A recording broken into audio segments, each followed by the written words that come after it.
அன்பான நேர்களே, ஒரு நேர்காணல் வாயிலாக உங்களை சந்திக்கின்றோம். அதாவது இலங்கை ஜனநாயக சோசலிச குடியரசினுடைய 10வது பாராளுமன்றத்தினுடைய ஒரு கூட்டத்தொடர் ஆரம்பித்து ஒரு நாள் கடந்தது. சபையினுடைய நடவடிக்கைகள் தொடர்ந்தனவோ இல்லையோ, மிக முக்கியமான ஒரே ஒரு விடயம்தான் இன்று வரை பேசு பொருளாக இருக்கிறது. ஆனால் அவை அனைத்துக்கும் இப்போது முற்றுப்புள்ளி வைக்கப்பட்டாகிவிட்டது என்பது போன்ற ஒரு செய்தியை தான் இன்று நாங்கள் உங்களுக்கு வழங்க இருக்கிறோம். இந்த செய்தியை பெரும்பாலும் இப்போது நீங்கள் கேள்விப்பட்டிருப்பீர்கள். ஆனால் சிறிது வேலை பழுக்கள் காரணமாக உங்களுக்கு இந்த செய்தியை உடனுக்குடன் வழங்குவதற்கு தாமதமாகிவிட்டது. என்னாலும் அதனை கொஞ்சம் விரிவான ஒரு பார்வையோடு உங்களுக்கு வழங்க வேண்டும் என்பதற்காகத்தான் இப்போது இணைந்து கொள்கிறேன் நேர்களே. அதன் அடிப்படையில் பார்க்கின்ற போது யாழ் தேர்தல் மாவட்டத்தை பிரதிநிதித்துவப்படுத்தி பாராளுமன்றத்திற்கு தெரிவான வைத்தியர் அர்ஜுனா அவர்கள் இப்போது என்ன செய்திருக்கிறார் என்றால், பாராளுமன்ற உறுப்பினர்களுக்காக இன்றைய தினம் ஆரம்பிக்கப்பட்ட, அதாவது செயலமர்வின் போது பாராளுமன்ற செயலாளர் நாயகம் முன்னிலையிலே தான் நடந்து கொண்டமைக்காக பொது மன்னிப்பு கோரியிருக்கிறார். அது தொடர்பான விரிவான தகவல்களை வழங்குவதற்காகத்தான் இப்போது இணைந்து கொள்கிறேன். அதன் அடிப்படையில் அன்பான நேயர்களே, பாராளுமன்ற உறுப்பினர் அதாவது ராமநாதன் அர்ஜுனா அவர்கள் தான் எதிர்க்கட்சித் தலைவர் சஜித் பிரேமதாஸ் அவர்களுடைய ஆசனத்தில் வேண்டுமென்றே சென்று அங்கே அமரவில்லை, அது அறியாமை காரணமாக இடம்பெற்று விட்டது என்ற ஒரு விடயத்தை சகோதர மொழியிலே கூறியிருக்கிறார். மட்டுமல்லாது பாராளுமன்ற செயலாளர் நாயகத்திடம் அதற்காக மன்னிப்பு கோருவதாகவும் அவர் தெரிவித்திருக்கிறார். அதே போல முதல் நாள் அமர்விலே யாருக்கும் பெயர் குறிப்பிடப்படவில்லையே என்பதற்காக தான் அங்கே அமர்ந்தேன் என்று குறிப்பிட்டிருக்கிறார். ஆனால் இந்த இடத்தில் பாராளுமன்ற செயலாளர் நாயகமும் ஒரு மனிதாபிமான ரீதியில் அந்த மன்னிப்பு கோரலை ஏற்றுக்கொண்டிருக்கிறார். மனிதர்கள் தானே தவறு செய்பவர்கள் இல்லையா?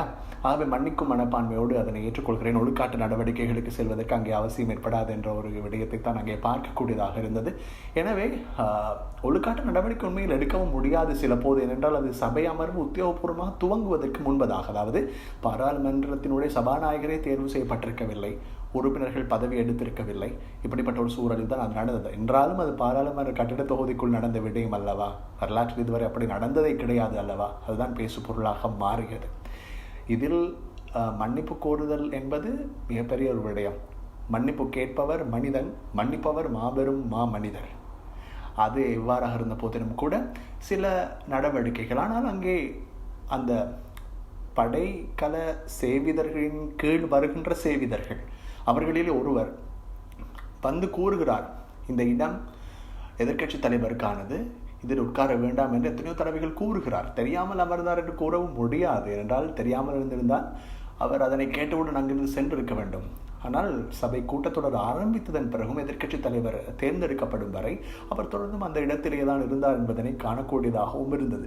எது எவ்வாறாக இருந்த போதிலும் இப்போது நடந்தவைகள் நடந்துவிட்டன.